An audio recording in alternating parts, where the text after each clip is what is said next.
After hearing that blood-curdling scream, you drop down Banshee's drop straight up into a dive loop. After that, you head straight up into a vertical loop that heads over the lift hill, up into your third inversion, a ZeroG Rule.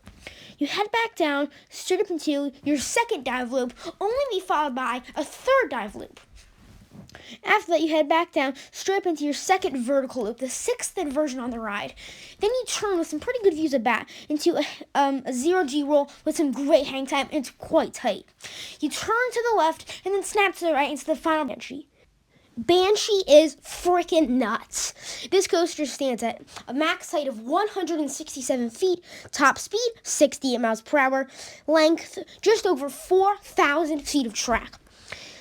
The other two B&Ms in this park are Orion and Diamondback, and this one is also another B&M. It's the only one that loops, and it is, Diamondback and Orion are both longer in length, faster in speed, and taller in height. But those factors do not make this ride worse than those coasters for me. In fact, it's honestly pretty tied. This coaster goes upside down 7 times. 7. That is pretty insane. This coaster is the biggest, baddest, loopiest. This thing is really awesome, and it's a lot better, and it's pretty much higher in my rankings than I thought it would before I rode the coaster. So today on Coaster King, we're going to be reviewing every single element, which elements, again, I didn't really like. Pretty much all the elements I liked. Was this coaster perfect, had no flaws? It had some flaws. Let's see. To ride a new coaster, I love to see some good theming. I saw some awesome theming on Orion. This coaster actually really disappointed me in the theming department. It had a really cool logo with some mist out front. But besides that, the queues weren't really themed. I mean, the station had a cool church theme, I guess. But besides that, this coaster was pretty disappointing in theming. I honestly was kind of expecting more, but that's probably just because I saw Orion had so much theming. But this coaster, don't come in expecting a ton of theming. I'll probably give it a 4 out of 10 for theming. I mean, the station's cool. The front entrance, that logo is awesome. But besides that, this coaster's theming really, really is lacking. With that being said, all the other categories, it did a pretty good job. So let's move on to those.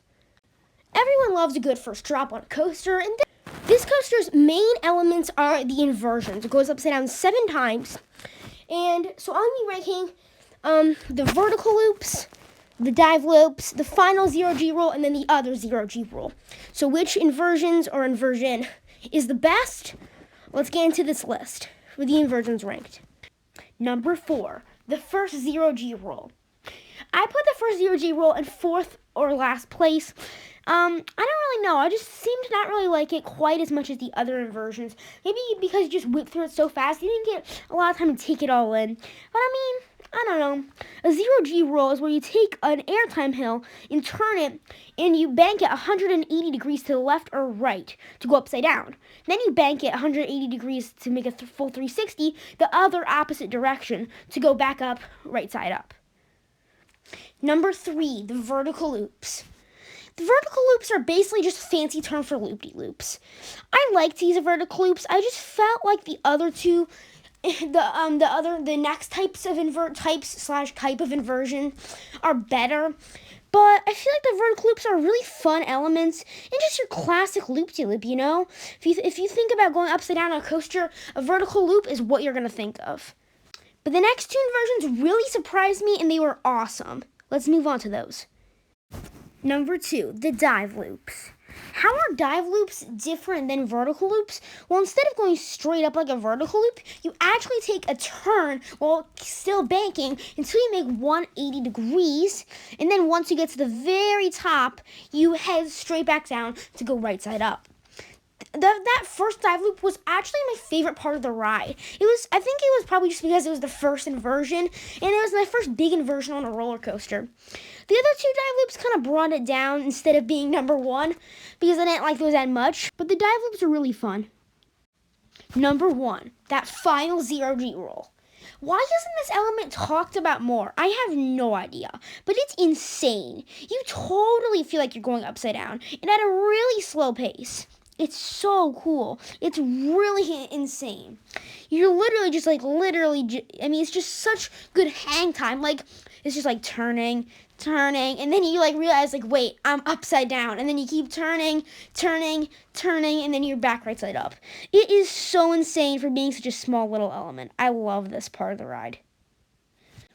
But guys, we're not quite done yet. What about that first drop off the lift hill? Sure, it doesn't go upside down, but does it need to go upside down to be good? No way. This drop is awesome. And while I do prefer Diamondback and Orion's drops, it's the steepest drop on an inverted coaster. It doesn't feature a pre-drop. This drop is awesome. It whips you down quite fast and gets the action started immediately. This drop should not be overlooked. It's awesome. So I love this ride. What's my final overview on it? Well, of course this ride isn't perfect. Man, I really just can't get past that theming. It just doesn't do that well. But I mean, normally I give pretty high scores for rides. Like Orion, I definitely give an 8.5 or a 9. Man, that length is just so short, but the rest of it's so awesome. So what am I going to give this ride score? I'm going to have to give it a 10. I mean, besides the theming, which I really don't care about too much, I mean, it is just, it's just such a good ride. I did not find the restraints to bother me at all. I just found it to be such an awesome ride. Like, I literally don't have any problems with this coaster.